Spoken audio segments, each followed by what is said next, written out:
നമസ്കാരം. ലാസാഗു, ഊസാഖ എന്നിവയുമായി ബന്ധപ്പെട്ടു വരുന്ന കണക്കുകളാണ് നാം കഴിഞ്ഞ ക്ലാസ്സുകളിൽ പരിശോധിച്ചത്.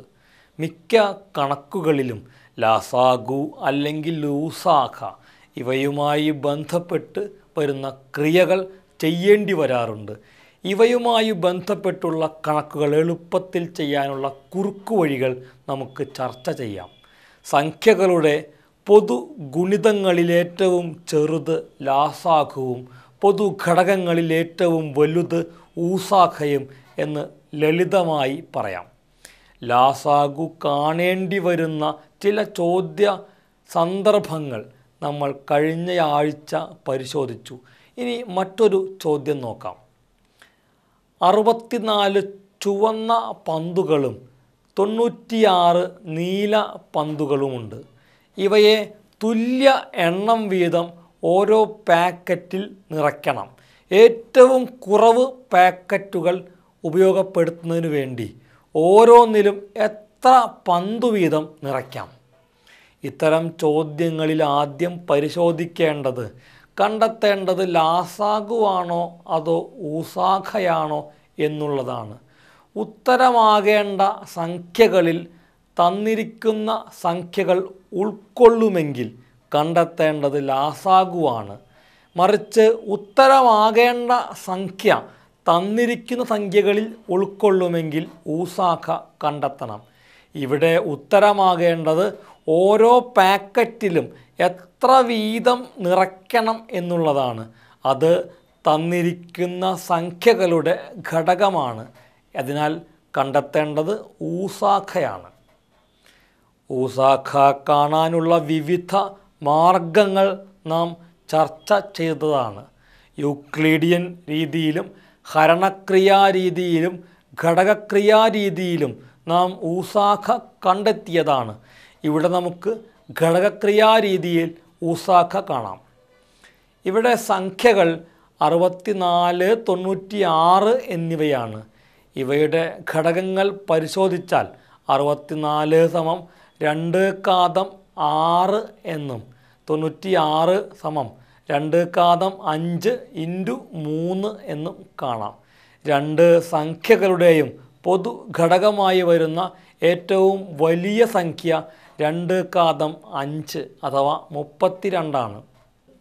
32 പന്തു വീതം ഓരോ പാക്കറ്റിലും നിറച്ചാൽ 2 + 3 5 പാക്കറ്റ് മതിയാകും എന്ന് കാണാം. ഇതാണ് ചോദ്യത്തിനുള്ള ഉത്തരവും. ഇതേ ചോദ്യം തെല്ലൊന്ന് വഴി വളച്ചും മത്സര പരീക്ഷകളിൽ ചോദിച്ചേക്കാം. രാമുവിൻ്റെ കയ്യിൽ 28 1 രൂപ നാണയവും 61 2 രൂപ നാണയവുമുണ്ട്.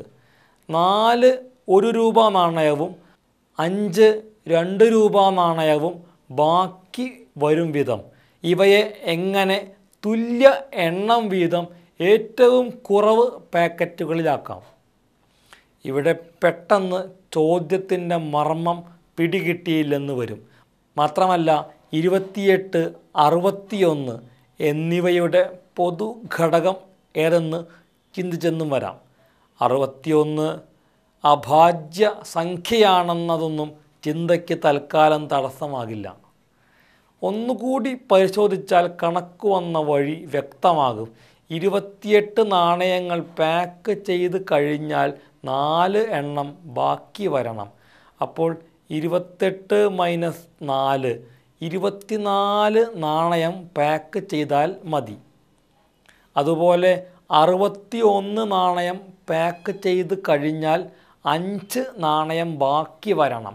അപ്പോൾ 61 - 5 56 നാണയം പാക്ക് ചെയ്താൽ മതി.